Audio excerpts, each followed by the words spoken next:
வணக்கம் மக்களே. அனல் பறக்கக்கூடிய பிரச்சாரம் இறுதி கட்டத்தை எட்டிருக்கு. சுவாரஸ்யத்துக்கும் பஞ்சம் இல்லைன்னா பாத்துக்கங்களேன். கச்சேரிய தொடங்கலாமா? நீங்க அழுத்தி போடுறீங்களா ஓட்டு, அதுதான் மோடிக்கு வைக்கிற வேட்டு.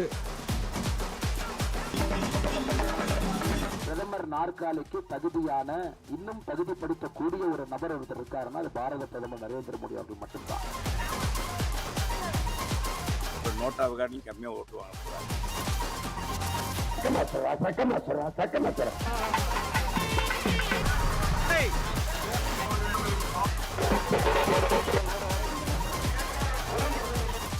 நாள் நெருங்கிட்டு இருக்கு பாருங்க. ஒரு ஆட்டத்தோட இன்னைக்கு கச்சேரியா தொடங்க போறோம். ஒரு ஆட்டத்தை போட்டு வருவோம்.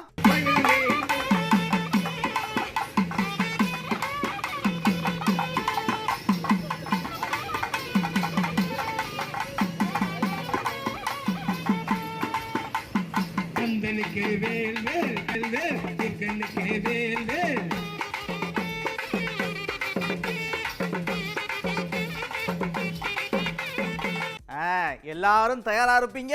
ஓட்டு நிச்சயமா எங்களுக்கு தான் போடுவீங்க. எங்க போடணும் அப்படின்றதும் தெரியும். அது மட்டும் இல்லாம நீங்க குத்து இருக்குல்ல, அதுதான் ஜீக்கு வைக்கிற வேட்டு. வெப்பமா வேட்டு அப்படின்னு அண்ணன் கேட்டிருக்காரு.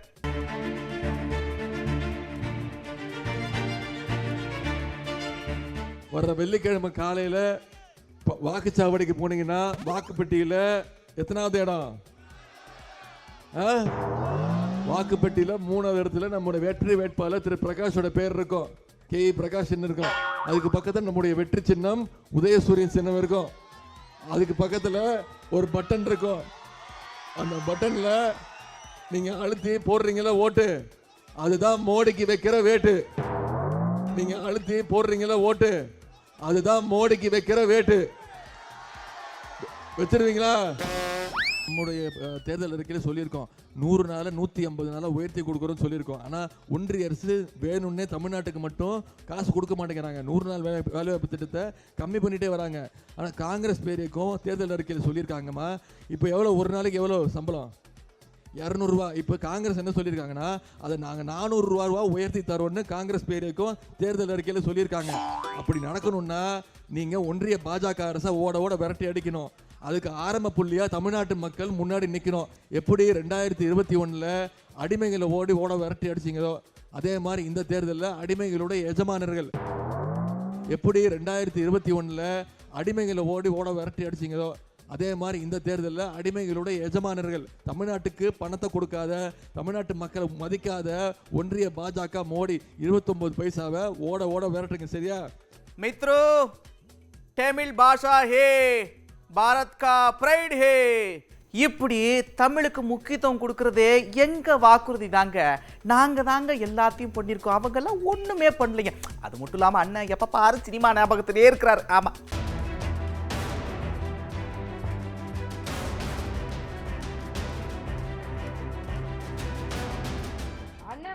எப்பவுமே திரைப்படத்தை தான் நினைத்துக் கொண்டே இருப்பாருன்னு நினைக்கிறேன். ஸ்டாலின் வந்து யதார்த்த நிலையை நினைத்துக் கொண்டிருப்பதை விட திரைப்படத்தை தான் நினைத்துக் கொண்டிருக்கிறார். அப்படி இல்லை, நான் தெளிவா சொல்றேன். ஒரு உதாரணம் சொல்றேன். காங்கிரசின் தேர்தல் அறிக்கையை நாங்கள் தான் வழிகாட்டினோம் சொல்றாருல, ஒரே ஒரு கேள்வி ஸ்டாலினுக்கு கேட்கிறேன். எங்கள் தேர்தல் அறிக்கை தமிழர்களாகிய நாம் எல்லோருமே பெருமைப்படக்கூடியது தமிழ் மொழியின் வளர்ச்சிக்கு நாங்கள் உறுதுணையாக இருப்போம் என்று பிரதமர் எங்கள் தேர்தல் அறிக்கையில் சொல்லியிருக்கிறார். இது தமிழகத்திற்கான தேர்தல் அறிக்கை இல்ல, பாரத தேசத்திற்கான தேர்தல் அறிக்கை. பாரத தேசத்திற்கான தேர்தல் அறிக்கையில் தமிழ் வளர்ச்சிக்கு பாடுபடுவோம் என்றும் திருவள்ளுவர் மையம் உலக அளவில் நிறுவுவோம் என்று நாங்கள் சொல்லி இருக்கிறோம். ஆக தமிழை நாங்கள் இந்திய அளவில் கொண்டு வந்திருக்கிறோம். நீங்க ஆலோசனை சொன்னீங்களே, எங்கேயாவது தமிழை இப்படி நாம் மேம்படுத்த வேண்டும் என்று ஆலோசனை சொன்னீங்களா? சொல்ல மாட்டீங்க. ஏன்னா நீங்க இலங்கையில் தமிழர்கள் சுட்டு கொல்லப்பட்ட போது நீங்களே இங்க ஆட்சியில் இருந்தீங்க, காங்கிரஸ் அங்க ஆட்சியில் இருந்தாங்க. என்ன செஞ்சீங்க? தமிழர்களை பற்றி திமுக காங்கிரஸ் பேசுவதற்கு எந்த தார்மீக உரிமையும் கிடையாது. அதாங்க மாற்றம் முன்னேற்றம் இப்படிலாம் ஒருத்தர் சொல்லிட்டு இருந்தார்ல, திடீர்னு அதிமுகவுக்கு ஓட்டு போடுறது வேஸ்ட் அப்படின்ட்டாரு. ஆனா பாருங்க, எங்களுக்கு போட்ட ஓட்டாலதான் அவர் எம்பி ஆயிருக்கார். அதை மறந்துகிட்டு பேசிக்கிட்டு இருக்கிறார் அப்படின்னு அண்ணன் சொல்லியிருக்கார். நம்முடைய கூட்டணியில் 2019 நம்ம அதிமுக தலைமையில் அமைக்கப்பட்ட கூட்டணியில 2ஆம் இடம் பாட்டாளி மக்கள் கட்சி வைத்தது. 3வது இடத்துல தான் பாரதிய ஜனதா கட்சி இருந்தது. ஆனா இந்த தேர்தலில் பாரதிய ஜனதா கட்சியில கூட்டணி அமைச்சு போட்டிருக்கிறான்னா அந்த கட்சியுடைய நிலைமை எப்படி இருக்கணும் நீங்கள் தெரிஞ்சுக்க. அது மட்டும் இல்ல, மரியாதைக்குரிய திரு அன்புமணி மாநில உறுப்பினர் பேசுறாரு, அண்ணா திமுக ஓட்டு போட்டா வேஸ்ட். எங்க அண்ணா திமுக ஓட்டு போட்டு நான் ஜெயிச்சதுனால நீ எம்பியா இருக்கிற. என்னங்க இது ஒரு தேர்தல்? அங்க பாருங்க, அந்த பக்கம் பாத்தீங்கன்னா ஜெய் ஸ்ரீராம், ஜெய் ஸ்ரீராம், பாரத் மாதா கி ஜெய். இதை தவிர அவங்களுக்கு ஒன்றும் தெரிய மாட்டேங்குது. இந்த பக்கம் பாத்தீங்கன்னா ஜக்கம்மா சொல்றா, ஜக்கம்மா சொல்றான்றாங்க. என்னமோ போங்க அப்படின்னு அண்ணன் வேதனையா கூட்டியிருக்காரு.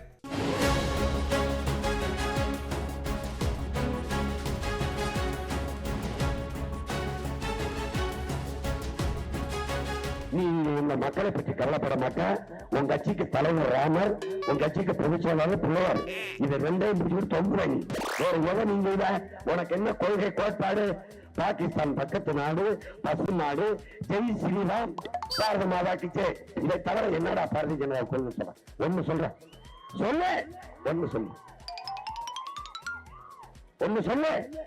அங்க ஜெய் ஸ்ரீராம், ஜெய் ஸ்ரீராம். இந்த திருட்டு பயிர்களுக்கு சக்கமா சொல்றா, சக்கமா சொல்றா, சக்கமா சொல்றா, சக்கமா சொல்றா, சக்கமா சொல்றா, சக்கமா சொல்றா. உனக்கு கோபம் வராதா? சூடு சோழ நாகனை கட்டி போச்சா? ரத்தத்தை சோதிச்சு பாரு.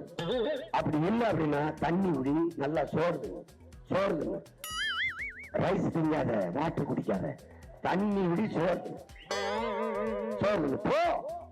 உனக்கு மான போப்பா. அயோத்தியாச பண்டிதரை பாட்டனை பாரு, தாத்தா ரத்தமணி சீனிவாசனை பாரு, ஓ செக்கெடுத்த ஒரு பெரிய நம்ம பாட்டன் பைத்தியக்காரன் வாவுசி அவனை பாரு, காமராஜா பாரு, முத்துராமலிங்க பாரு, நம்ம தாத்தா இருக்கான் பாரு, பாரு போய் சுப்பிரமணிய சிவாவை பாரு, சிங்கார வேளாண்மை தாத்திருக்கான் பாரு, சிவானந்தத்தை பாரு. ஒண்ணு இல்ல, நல்ல ஒண்ணு இருக்கிற வீட்டுல போய் பாரு. எவ்வளவு பெரிய மேதைகளடா, எவ்வளவு பெரிய தலைவிங்கடா. வலியோர் சில வெளியோர் வதையை புரியுவதா? மகராசர்கள் உலகாதவள் நிலவாம் எனும் நினைவா? உலகாத உணவு தாய் உயிர்வாதம் அடைகிறாள் உணவாதிரம் உடனே வீடி தமிழாங்கிறான். படி எந்திரிச்சிருவ. நீங்க மட்டும்தான் ரோட் ஷோலாம் பண்ணுவீங்களா? நாங்களும் பண்ணுவோம் அப்படின்னு முதலமைச்சர் காலத்துல இறங்கி இருக்கிறார். அந்த பக்கம் போட்டிக்கு அவங்களும் ரோட் ஷோ நடத்திருக்கிறாங்க. ஒரு எட்டு போய் பார்த்துட்டு வருவோம்.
அதாவது பாருங்கன்னா, காஷ்மீர்ல தொடங்கி கன்னியாகுமரி வரைக்குங்கண்ணா எல்லாரும் பிரதமர் வேட்பாளரா மோடியை ஏத்துக்கிறாங்கண்ணா. அந்த பக்கம் அவங்க கிட்ட கேளுங்க, அவங்களுக்கு பிரதமர் வேட்பாளரே கிடையாதுங்கண்ணா. ஆமாங்கண்ணா அப்படின்னு அண்ணன் சொல்லியிருக்காங்கண்ணா.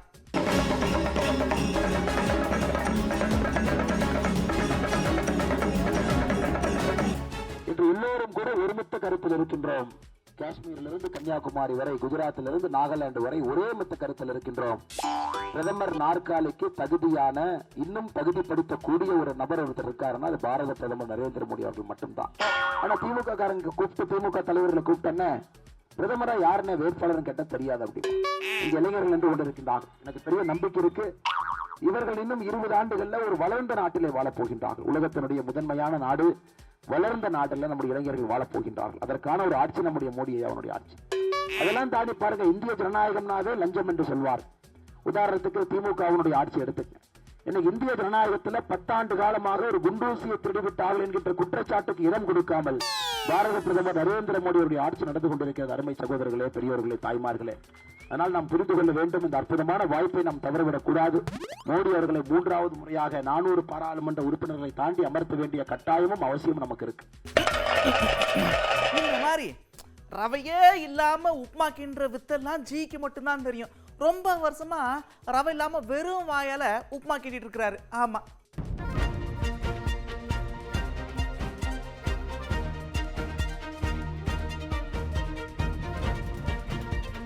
எத்தனை வாக்குறுதி கொடுத்திருக்காரு. மேடையில வந்து என்னென்ன மாதிரி எல்லாம் பேசுறாரு. எப்படி பேசுறாரு தெரியுமா? சொல்லவா? एक डिसाइड कर चुको है अप्रैल 19 को आपकी बार அப்படின்னா எல்லாம் சாக்கோபார் அப்படிங்கிறா. आपकी बार கார் சோக்கா. எல்லாரும் யோசிக்கிறீங்க, மங்களபுரத்துல லியோனிக்கு என்ன பைத்தியம் முடிச்சிருக்க, இங்க வந்து நடு ரோட்ல இன்னும் ஹிந்தியில பேசிக்கிட்டு இருக்காரு அப்படின்னு. இது யாரு? நரேந்திர மோடி தான். 10 வருஷம் வாயிலேயே ரவை இல்லாம உப்மா கிண்டிக்கிட்டு இருக்காரு ஒழிய ஒண்ணுமே மக்களுக்கு செய்யல. ஆகாக ஓகாக 8 தடவை வந்துட்டாரு. இப்ப யார் மேல மோதிருக்கு தெரியுமா? இது வரைக்கும் எந்த ஒரு திட்டமாவது நான் இத மக்களுக்கு செஞ்சேன் எனக்கு ஓட்டு போடுங்கன்னு கேட்கணும்ல. இப்படி டிரெஸ் இல்லாம அழகு பொருள்களை வைத்து வெள்ளையடிக்கப்பட்ட கல்லறை போல பாஜக தேர்தல் அறிக்கை கொடுத்திருக்கு. ஆனால் இந்தியா கூட்டணியும் திமுகவும் என்ன தேர்தல் அறிக்கை கொடுத்திருக்காங்க தெரியுமா? நாங்கள் ஆட்சிக்கு வந்தால் பெட்ரோல் விலையை 65 ரூபாயாவும் டீசல் விலையை 55 ரூபாயாவும் குறைப்போம் அப்படின்னு சொல்லியிருக்காங்க. அண்ணன் பாருங்க, பூச்சினத்துல நிக்கிறாரு. நல்ல அன்பானவர், பாசமானவர், பாசமா பழகக்கூடியவர். அவங்க என்ன கணக்கு போடுறாங்கன்னா, மதுரை ஆன்மீக பூமி செய்யலாம் அப்படின்னு நினைக்கிறாங்க. ஆனா பாருங்க, இதெல்லாம் கதைக்காகாது. ஆமா, ட்ரெய்லர் நல்லா இருக்கும், படம் ஃபிளாப் ஆயிடும். அந்த மாதிரி தான் அவங்க. ஆமா, எம்ஜிஆர் புரட்சி தலைவர் நடித்த படம் பாருங்க. மற்ற யாரையுமே நம்பியார் தான் எங்களுக்கு எது, நம்பியாரை தான் தலைவர் எதிர்ப்பாங்க போட சொல்லுவார். இல்லை PS வீரப்பாவை போட சொல்லுவார், மனோகரனை போட சொல்லுவார். எங்களுக்கு இன்னைக்கு மனோகரனாக PS வீரப்பாவாக இருப்பது திராவிட முன்னேற்ற கழகம். மற்றெல்லாம் சுஜிப்பி அவங்க. இப்போல்லாம் பேராசிரியர், பாவம் பேராசிரியர் சீனிவாசன் எனக்கு நல்ல தெரிஞ்சவர் தான், நல்ல பழக்கமாக அன்பாக பழகக்கூடியவர். அவரை போய் களத்தில் இப்போ நோட்டாவை காட்டிலும் கம்மியாக ஓட்டுவாங்க போகிறாரு பாரதிய ஜனதா. அது மதுரையை வந்து அவங்க என்ன நினைக்கிறாங்க, இது ஆன்மீக பூமி, இந்த ஆன்மீக பூமியில் பாரதிய ஜனதா நம்ம சொல்லி ஓட்டு வாங்கிடலான்னு. இதெல்லாம் கதைக்கு உதவாது தலைவரே. ட்ரெய்லர் படங்கள் பாருங்கள், ட்ரெய்லர் இருக்கும், படம் சொதைப்புறும், படம் ஃப்ளாப் ஆயிரும். அது மாதிரி இப்போ ட்ரெய்லர் அவங்க போடுறதெல்லாம் ட்ரெய்லர் பாரதிய ஜனதா போடுறதுனா ரிசல்ட்டு ஃப்ளாப்பு படம். இப்படி புயல் மழை எல்லாம் வந்தப்ப எட்டி கூட பார்க்காத ஜி இப்போ டேரா போட்டிருக்காரு. ஆனா பாருங்க, தமிழ்நாட்டு மக்கள் இந்த நம்பிடுவாங்களா அப்படின்னு அண்ணன் கேட்டிருக்காரு.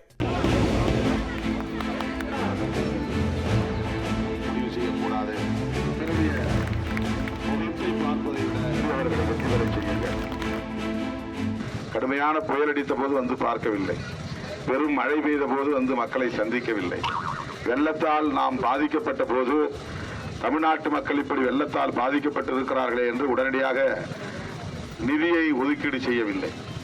தமிழக முதல்வர் கேட்ட நிதியையும் தரவில்லை. அப்படியெல்லாம் ஓரவஞ்சனை பார்த்த நரேந்திர மோடி அவர்கள் தேர்தல் நெருங்கியதும் 6வது முறை 7வது முறை என்று அடிக்கடி தமிழ்நாட்டுக்கு வந்து போகிறார். இப்போது 9ஆம் தேதி வந்தவர் தொடர்ந்து 4-5 நாட்கள், 10ஆம் தேதி வந்தார் என்று கருதுகிறேன், தொடர்ந்து 4-5 நாட்கள் தமிழ்நாட்டிலே டேரா போட்டு தங்கி இருக்கிறார். இங்கேயே இருந்து மக்களை சந்திக்கிறார். தினந்தோறும் திமுகவையும் திமுக தலைவரையும் திமுக அரசையும் கடுமையாக விமர்சிக்கிறார். அவருக்கு இப்போது உண்மையான எதிர்க்கட்சி காங்கிரஸ் என்பதை விட திமுக என்று மாறிவிட்டது.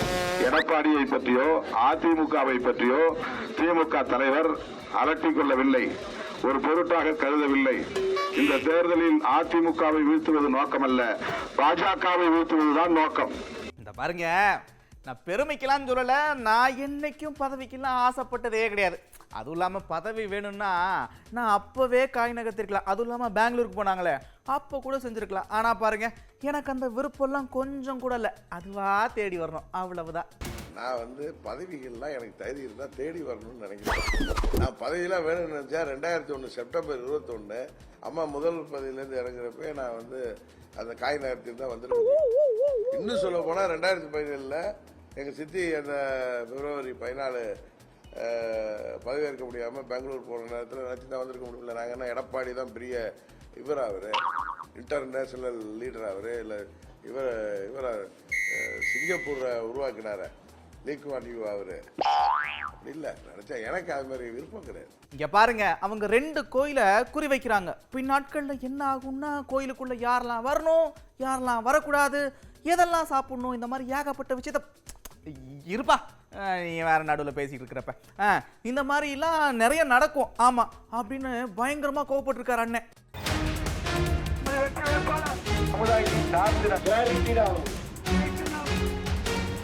தமிழ்நாட்டில் 2 கோயிலை குறி வைக்கிறாங்க. நான் ஏற்கனவே பதிவு பண்ணிருக்கேன், மீண்டும் பதிவு பண்றேன். ராமேஸ்வரத்தில் இருக்கிற கோயிலும் மதுரை மீனாட்சி அம்மன் கோயிலும் குறி வைக்கிறாங்க. அந்த 2 கோயிலையும் அந்த ட்ரஸ்ட்டுக்குள்ள கொண்டு போயிடுவாங்க. கொண்டு போயிட்டு என்ன சொல்லுவாங்க, அந்த கோயில் வழிபாட்டு முறைகளை அந்த ட்ரஸ்ட் தான் நிர்ணயம் பண்ணும். அயோத்தியாலே இப்பவே ஆரம்பிச்சு கோயிலை சுத்தி இருக்கிற வீடுகளை எல்லாம் காலி பண்ணி அதுல எல்லாம் யாரெல்லாம் இருக்கலாம் இருக்கக்கூடாதுன்ற முடிவு பண்ண ஆரம்பிச்சாங்க. அதனால மனுசாஸ்திரப்படி அந்த ஊர் நடக்க ஆரம்பிச்சு.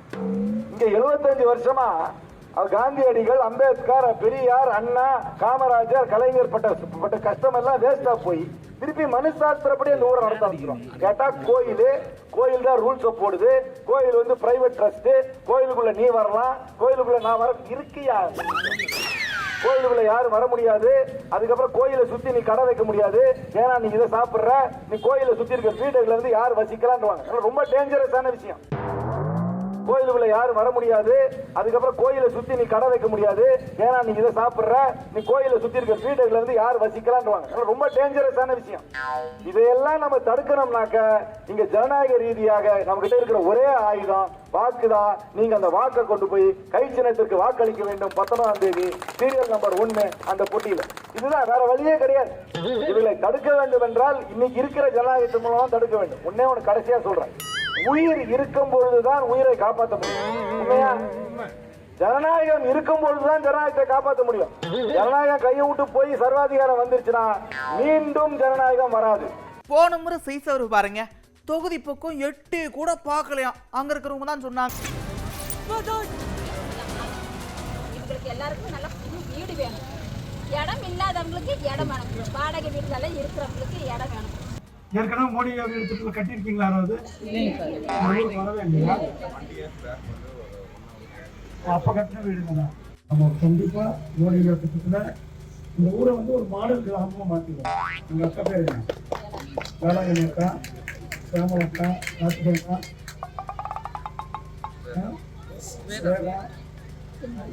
சின்ன, நீங்க எல்லாரும் சேர்ந்து இந்த கிராமம், அதாவது ஒரு எம்பி கூட ஒரு கிராமத்தை தத்தெடுத்து மாடல் கிராமமா இருக்கும். நான் இப்ப சொல்றேன், நான் எம்பி ஆன உடனே இந்த கிராமத்தை தத்தெடுத்து இந்த கிராமத்தை ஒரு மாடல் கிராமம், அதாவது ஒரு எம்பி கூட ஒரு கிராமத்தை தத்தெடுத்து மாடல் கிராமமா இருக்கும். நான் இப்ப சொல்றேன், நான் எம்பி ஆன உடனே இந்த கிராமத்தை தத்தெடுத்து இந்த கிராமத்தை ஒரு மாடல் கிராமம். மக்கள்லாம் என்ன சொல்றாங்கன்னா, கிருஷ்ணசாமி ரொம்ப நல்லவர், படித்தவர், தங்கமானவர் அப்படின்னு அவங்களுக்கு தெரியும். அதனால ஓட்டு கண்டிப்பா எனக்கு தான் போடுவாங்க. ஆமா, அவங்களுக்கு வந்து அவங்களுடைய கஷ்டங்களுக்கு தீர்வு வேண்டும் என்று நினைக்கிறார்கள். அபரிதமான விலைவாசிகள், வேலையில்லா திண்டாட்டங்கள், படித்த பிள்ளைகளுக்கு வேலை இல்லை, எனவே குடும்ப சுமைகள் அதிகமாகுது. எனவே அதிலிருந்து விடுதலை கிடைக்க வேண்டும் என்ற எண்ணத்தோடு அது என் மூலமாக கிடைக்கும் என்று நம்புகிறார்கள். அதனால் வந்து மக்கள் வந்து மிகப்பெரிய அளவுக்கு ஆதரவு கொடுக்கிறார்கள். 2019 ஜெயிச்சுட்டு போன எம்பி வந்து இந்த பக்கம் ஒரு நாளும் கூட வந்து பார்க்கல. நாடாளுமன்ற உறுப்பினர் நிதியிலிருந்து ஒரு கழிப்பிட வசதி கூட செஞ்சு கொடுக்கல. நாடாளுமன்றத்தில் ஒரு நாள் ஒரு விஷயத்தை கூட பேசல. ஸோ இப்படிப்பட்டவர்கள் எல்லாம் ஏன் தேர்ந்தெடுக்கணும்? எனவே டாக்டர் கிருஷ்ணசாமி அவர்கள் இந்த தொகுதியில் வந்து தொடர்ந்து வருகிறார். அவர் படித்தவர், அவரால் நாடாளுமன்றத்தில் நல்லா ஜொலிக்க முடியும். எனவே அவருக்கு வந்து ஆதரவளிக்க வேண்டும் என்று இன்று அனைத்து தரப்பு மக்களும் ஏகமனதாக முடிவு செய்து விட்டார்கள். அதனால் வந்து எனது வெற்றி என்பது நிச்சயம். தம்பி, எவ்வளோப்பா எவ்வளோ வச்சிருக்கேன், அந்த ஊழல் எவ்வளோ கிலோ, எல்லாத்தையும் மொத்தமாக நானே வாங்கிக்கிறேன், கொடு நானே வாங்கிக்கிறேன், இந்த பக்கம் லஞ்சம் அதையும் நானே வாங்கிக்கிறேன். இப்படி மொத்தமாக குத்தகை எடுத்துக்கிறாங்க. அது மட்டுமா, கூட்டணி வச்சிருக்கிறாங்க. ஒரு நல்ல கட்சி கூட கூட்டணி வைக்க மாட்டாங்களா அவங்க? என்ன போங்க.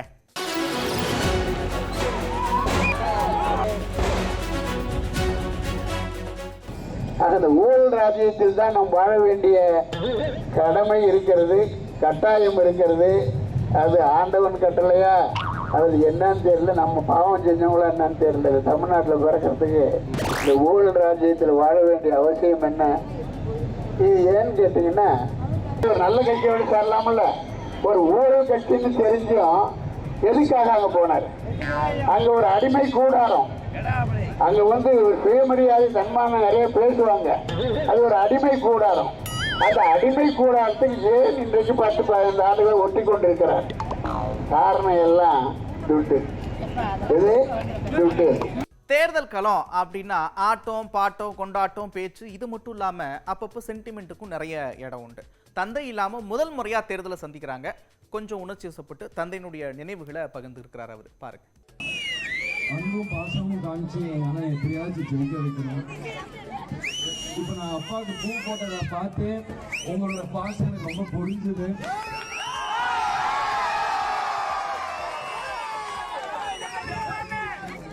நானும் அண்ணன் என்ன பண்ண போறேன்னு தெரியல.